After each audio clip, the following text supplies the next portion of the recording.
सुने, श्री सुखदेव जी महाराज कह रहे हैं, राजन, इसी लोक में ये नरक है, दक्षिण की ओर, दक्षिण दिशा की ओर पृथ्वी के नीचे और जल के ऊपर स्थित है।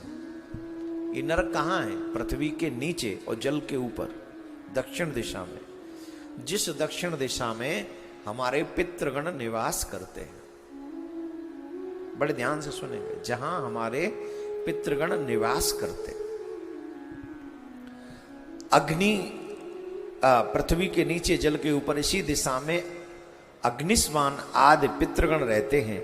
वे अत्यंत एकाग्रता पूर्वक अपने वंशधरों के लिए, ध्यान से सुनना, जो हम लोग हैं वर्तमान में, जो मनुष्य जी रहे हैं, जो ये कहते हैं कि हमें अपने पितरों का श्राद्ध करने की कोई आवश्यकता नहीं है, हमें क्या मिलेगा, हम क्यों करें। भागवत कितना स्पष्ट एक मैसेज दे रही है। वो पितृगण करते क्या हैं, दक्षिण दिशा में रहकर करते क्या हैं?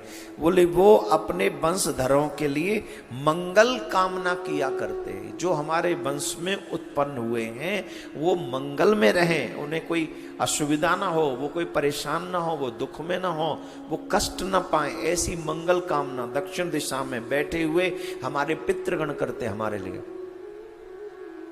क्यों हमारे पितरों का श्राद्ध करना जरूरी है? क्यों हमारे पितरों का हित करना जरूरी है?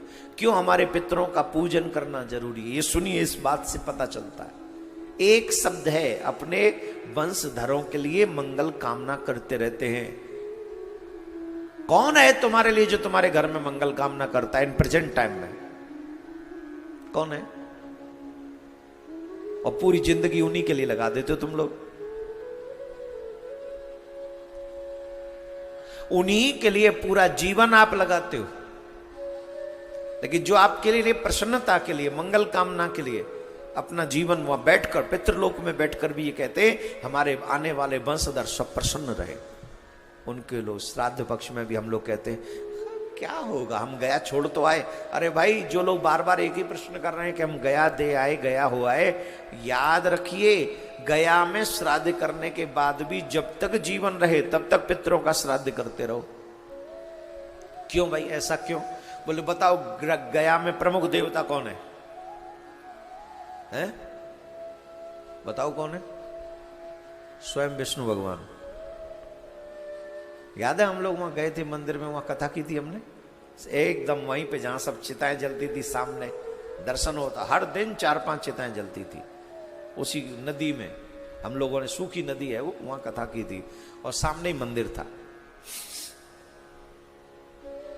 वहां के प्रमुख देवता हैं भगवान विष्णु। जब पितरों की हो जाती है मुक्ति, जब आप गया में पिंडदान करते हैं तो पितरों की मुक्ति हो जाती है, और जब पितरों की मुक्ति हो जाती है तो मुक्ति होने के बाद वो पितर जाते कहाँ हैं? पर भगवान में समा जाते हैं।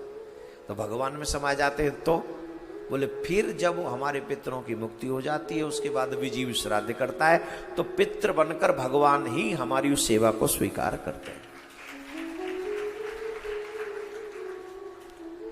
तो पितृ लोग क्या करते हैं? बोले मंगल कामना, फिर भगवान हमें वो मंगल वचन देते, मंगल आशीर्वाद देते। इसलिए जब तक जीवन पर्यंत हम लोग जीवित जब तक रहें तब तक अपने पितरों के नाम से, चाहे गया बार बार गया न जा सको, पर घर में बैठकर उनके नाम से। और स्पेशली मैं आपको बता दूं, वृंदावन, काशी, नैमिषारण्य, वृंदावन मीन्स मथुरा डिस्ट्रिक्ट,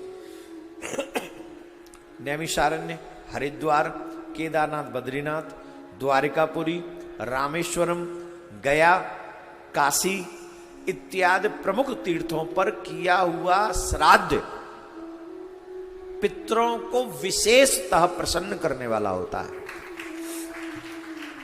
ये गरुड़ पुराण की बात बता रहा हूं मैं आपको, ऐसे नहीं। इसका मतलब मुझे गरुड़ पुराण 21 से बोलना है तो थोड़ी थोड़ी हिंट में आपको अभी से दे रहा हूं, अध्ययन करना पड़ेगा कि नहीं, तो वो मैं आपको अभी से सुना रहा हूं। विशेषतः इन प्रमुख जो तीर्थ हैं हमारे भारत के, उनमें ये प्रमुख तीर्थों में ये विशेष तीर्थ माने गए, जिनके नाम मैंने गिनाए, एक आध रह भी गया है, पूरे नहीं गिना। यहां पर किया हुआ पिंडदान या श्राद्ध, तर्पण, ये विशेषतः पितरों को प्रसन्न करने वाला होता है। इसीलिए हम सभी को प्रत्येक वर्ष ये कोशिश करना चाहिए कि अलग अलग तीर्थों में जाकर अपने पितरों के लिए समय निकालें। पूरी साल पितृ हमारे लिए मंगल कामना करते हैं और 11 महीने 15 दिन हम लोग अपने कार्यों में रहकर उनको भूल जाते हैं, लेकिन 15 दिन जब श्राद्ध पक्ष के आते हैं, क्या हमें हमारे पितरों को याद नहीं करना चाहिए, उन्हें स्ट्रांग नहीं करना चाहिए, उन्हें बलवान नहीं करना चाहिए? जो हमारा साथ दे, जो हमारे लिए प्रार्थना करे, क्या हमें उसे स्ट्रांग नहीं कर देना चाहिए? बोले वो कैसे होंगे? बोले वो हमारे सत्कर्म करने से वो स्ट्रांग होते हैं। जब आप कथा सुनते हो तो हमारे पितृ स्ट्रांग होते हैं, जब आप दान पुण्य करते हो वो स्ट्रांग होते हैं, जब आप भजन करते हो उनके लिए तो वो स्ट्रांग होते हैं। इसलिए इन 15 दिनों में स्पेशली आपको चाहिए सिर्फ कथा सुना मत करो, उसका मनन और चिंतन किया करो। तुम कैसे, हम लोग कैसी औलाद हैं? अपने पितरों के लिए अगर हम कुछ अच्छा ना कर सके तो किस काम के?